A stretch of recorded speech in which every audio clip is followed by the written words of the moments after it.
بسم الله الرحمن الرحيم. أعوذ بالله من السميع العليم من الشيطان الرجيم من همزه ونفخه نفسه. موضوع حضرت علی بن ابی طالب رضی اللہ تعالی عنہ کے فضائل.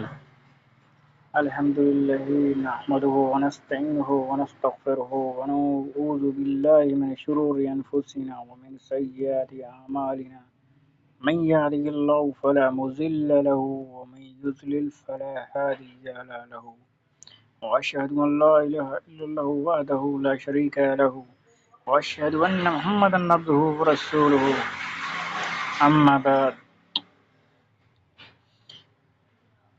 بعد میری عزیز بھائیوں اور بہنوں، آج ہم ذکر کرتے ہیں اس عظیم اور مرتب ہستی کا جو نبی کریم کے دروازے پر پرورش پائی، جو ایمان لانے والوں میں سب سے پہلے تھے، جو علم و شجاعت میں بے مثال تھے، وہ ہیں حضرت علی بن ابی طالب رضی اللہ تعالی عنہ۔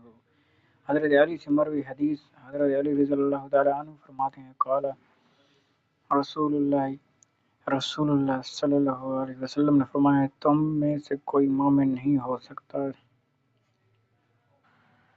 رسول اللہ صلی اللہ علیہ وسلم نے فرمایا، تم میں سے کوئی مومن نہیں ہو سکتا جب تک میں اسے، اس کے والد، اس کی اولاد اور تمام لوگوں سے زیادہ محبوب نہ ہو جاؤں۔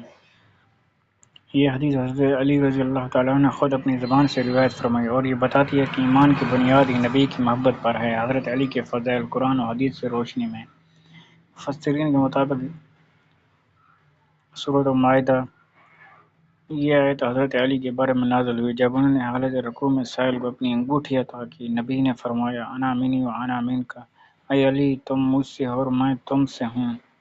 صحیح بخاری، صحیح مسلم۔ ایک اور موقع پر نبی نے فرمایا، میں کل جھنڈا اس شخص کو دوں گا جو اللہ اور اس کے رسول سے محبت کرتا ہے اور اللہ اور رسول اس سے محبت کرتے ہیں۔ صحیح بخاری و مسلم۔ پھر یہ جھنڈا حضرت علی رضی اللہ تعالیٰ عنہ کو دیا گیا۔ یہ اعلان خود نبی کی زبان سے ان کے ایمان، محبت اور مقرب ہونے کی دلیل ہے۔ جو شخص حضرت علی رضی اللہ تعالیٰ عنہ سے محبت کرتا ہے وہ ایمان کے درخت کو مضبوط کرتا ہے، اور جو ان سے دشمنی رکھتا ہے وہ نبی کے فرمان کے مطابق منافق ہے، کیونکہ رسول اللہ نے فرمایا، اے علی تم سے صرف مومن محبت کرے گا اور تم سے صرف منافق بغض رکھے گا۔